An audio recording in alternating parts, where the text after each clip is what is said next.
Our QS candidate, April Gillis, is a faith-led leader. She carries her faith in Christ with her in all that she does. First of all, let me give you a little of a Toastmaster background. April joined Toastmasters 16 years ago in 2009 in a corporate club called GE Power Toasters. She rejoined Toastmasters in 2016 walk out there, I think. With her home club, Joe Allen Silverados, and this is now in Area 12. She's also a member of Advanced Club Road to DTM. April has worked behind the scenes supporting District 12 in various committee roles over the last 5 years, and last year served as Division C Division Director. In her professional background, she worked 9 years in public health through a community-based nonprofit agency.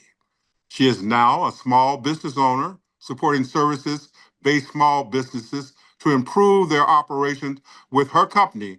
We have people for that. Her speech title tonight is From Lockdown to Linked Up. April Gillis, From Lockdown to Linked Up. Where were you on March 19th of 2020? At home. Someone in the room said, at home. That's right. We were all ordered that day to stay home. Do you remember what that felt like? Do you remember the thoughts going through your head? This became the beginning of the lockdown, COVID-19. Prior to March 19th of 2020, I was working as a project coordinator in public health for a community-based nonprofit agency. Our goal was to decrease health disparities in the African-American community. We thrived on being in person. We had a wonderful, beautiful executive office in downtown Riverside, here in Southern California. We have an audience all over the country. I loved our office. It was small, it was quaint. There was red paint all over the walls. There were paintings from local artists that donned the walls. So as we worked on our grants, sitting at our computers, typing away, we could look at the walls, the pictures for inspiration. We would keep our door open as we were in downtown Riverside so that people could walk in to our office. We welcomed passerbys so that they could find out what was going on with our programs. We put flyers on our windows so people could find out what was going on in the community. Life before March 19th was quite different. In our executive office, I had a desk. Behind me was a beautiful painting, as I mentioned. But we had many different grants out in the community. We used this thing that became known as Zoom, but back then, it was an adjective, not a noun. We had a project where we met one time in person in 2018 in Northern California. Our team was all over California. One of our professors told us during that meeting, there's this thing called Zoom that I would like for us to use. She described how exciting it was and team building it was to have everyone be able to see their faces.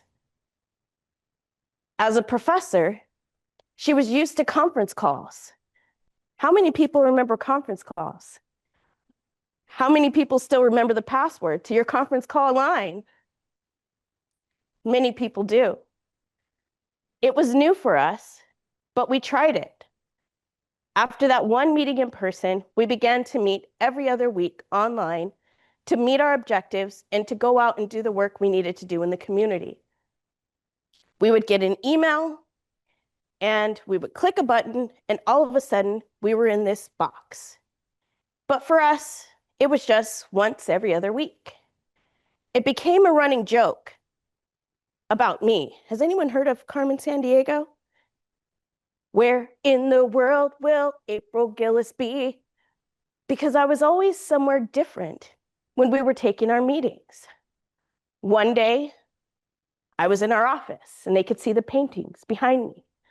Another day, they could see the back seat of my car, which I learned to keep very clean.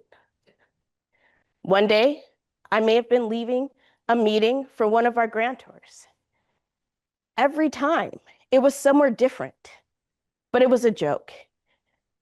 But it was fun, and then it was awareness. It made our team feel connected.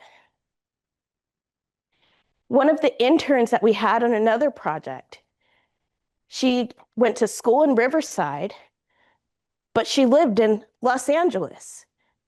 Many people think California is small, but for those who don't know, that's an hour and a half on a good day with no traffic. She would drive to our office and we would meet, we would work on our projects. In February, she began to tell me stories about her family overseas. She began to tell me how excited she was to come to school so she could go to the store and buy masks, toilet paper, and noodles. I thought, that's interesting, but it was over there. She would spend more money on the shipping than the actual items themselves because she told me they needed to make sure that the recipients of those items, that the recipients actually got them because people would steal their mail. Wow, I thought, that's over there. So we began to get to the end of February. She started to tell me how an hour and a half away in Los Angeles, their Costco started running out of materials. So she was coming to the Inland Empire again for the same materials. Wow. But it still seemed like it was over there. March 4th came the state of emergency. And on March 19th, our executive office, the state of California, was locked down.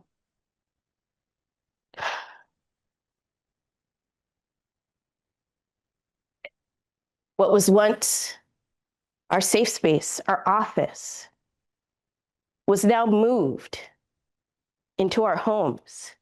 We were ordered to take our computers home. We didn't know for how long. How long could it be, right? We would think. A few weeks, maybe a month. I recall we wanted to keep the vigor, the routine of going into that beautiful office, the freedom of going to see our clients. After a month, 2 months, 90 days, there was no end in sight. We had to make some decisions. Our home began to become everything. Our home space, our workspace, our school space, our worship space, our social space. It became everything. There was a shared vulnerability and uncertainty from all of us, all over the world. After 3 months, we had to make a decision. My coworker and I, we were a part of one of the grants that was centered around mental health for African American women in churches. A couple key things. We had to go to church, but the churches were, say it with me, locked down. How could we do it? Could it be done? We had hope.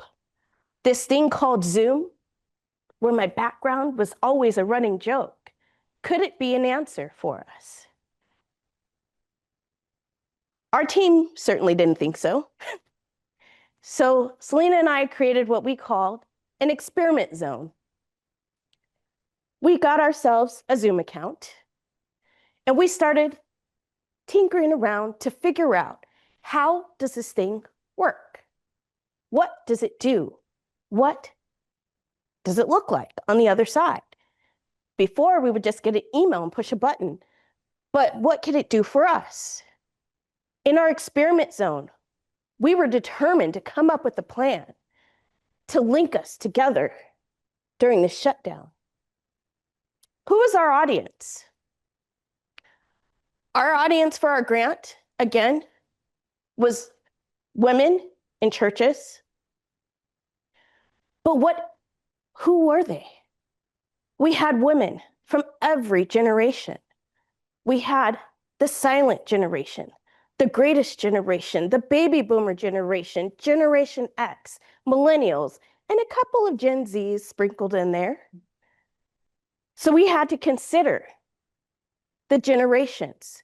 We had to consider their access to technology, their willingness to embrace technology. Were they using technology?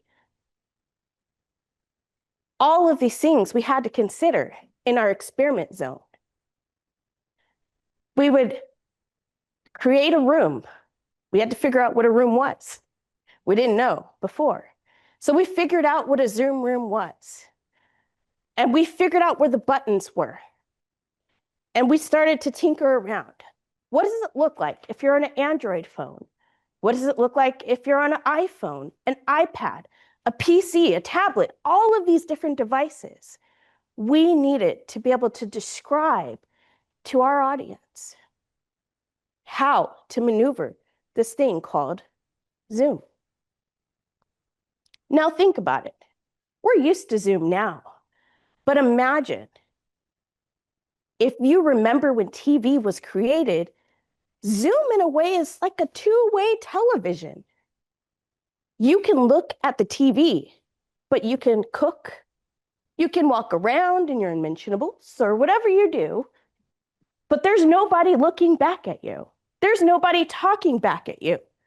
But all of a sudden, this phenomenon called Zoom, it's multi-way communication. The camera's looking out, you're looking in, sound is going out, sound is coming in. All of these different dynamics are happening at one time. We got creative. We said, okay, we have to help people turn on their camera. So we said, if you have an iPad, hold it up, tap it really fast. There's gonna be controls that pop up on the top of your screen. See that blue button on the bottom? Click that. There it is. That's your camera. We can see you. Can you see us? Ha. Your microphone, it's on. How do you describe it? Again, tap it fast. Boop. They're gonna come up because the Zoom controls would disappear. How do you explain that? But we were able to get our audience to trust us. If they were on the phone, everyone knew how to dial on the phone because, again, in our experiment zone, we had to not only sell our team, we had to sell our churches and our audience too. So everyone knew how to dial on the phone. So we figured out how to make sure people could join on the phone. We used to have tables where we mixed everybody up every week to sit at a different table to meet someone new. So we recreated that emotion with breakout rooms. So we had to learn, what is a breakout room? How do you use it? How do you move people back and forth between the rooms? Could we get them to trust us? In our experiment zone, it worked out great. We sold the idea to our team, kind of we gotta, if it works, every time as we prepared for our first class, we'll take the if. Sometimes you just have to go on faith. With that if, we were able to sign up our first class, our experiment zone learning. We were putting it to the test. We were able to get women to sign up for the class. We were able to play music in the room. We were able to show them how to turn on their cameras. Something interesting that we learned is a new language developed. In person, you would never walk around with a picture in front of your face. Yet on Zoom, many people would join with their face hidden, with a picture, or have an interesting background. Our evaluators, because this was an evaluated program, it was data-driven, some of them were offended when they came to our program. Turn on your camera. We want to see your face. But as program managers, what we learned was that a new language emerged. Their camera off did not mean that they weren't listening. Their presence in the room, talking about mental health for African American women in churches, was already stigmatizing. But their presence in the room said they were engaged. Their cameras off was sometimes for them to feel safe. What we learned is when they felt safe and trust was there, they would turn off their camera. They would show their face. They would use the chat. We learned that the picture was more than just a picture. It was an expression of their comfort and their willingness to learn, to participate. Our experiment zone for class 1 was a success. Man, thank you. Yes. Class 2, we're ready. We've learned some things. We feel like we're ready in the saddle. We start getting our registration list. Something interesting started to take place. We started getting registrants from New York, North Carolina, Florida. And we thought, how did that happen? We've only advertised to churches in California that we talked to while we were in person. How are we getting registrants from other states? Could we have registrants from other states? We didn't know. It was a problem that needed to be solved that we never anticipated. We talked to our evaluators because we had to make sure our fidelity of our data and who we set out for our funders. It was $1 million grant over 5 years. So we had to make sure for our funders that we had the integrity and fidelity of our program. And they let us know, as long as our target audience, women in Southern California, churches, were prioritized, women from all over the country were welcome. Class 1 was so successful. Women started sharing it with their sisters, their mothers, their cousins, their friends. They too wanted them to have the same freedom and learning that they had received. It didn't cost us any extra. We used flat rate mailing boxes with USPS, United States Postal Service.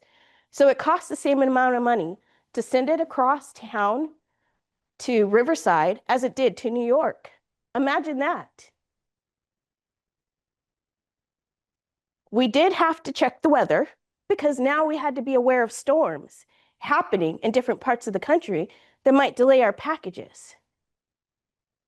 But our experiment zone, when put to execution, succeeded.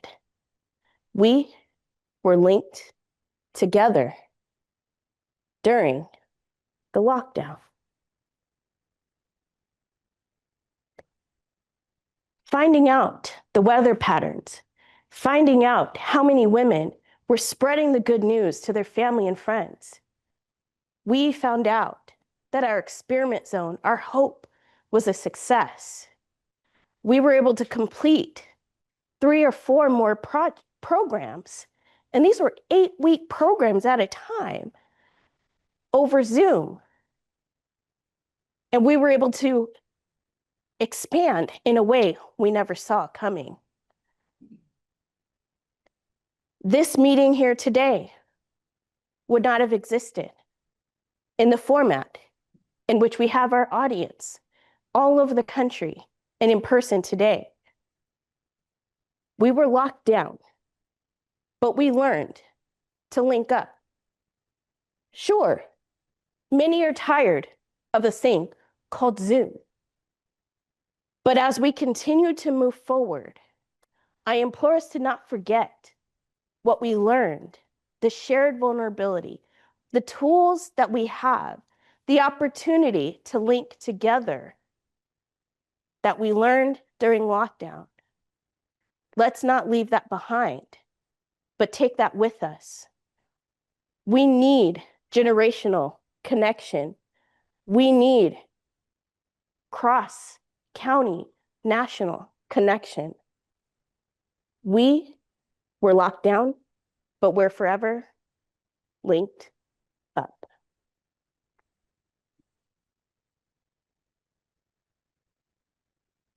Good job.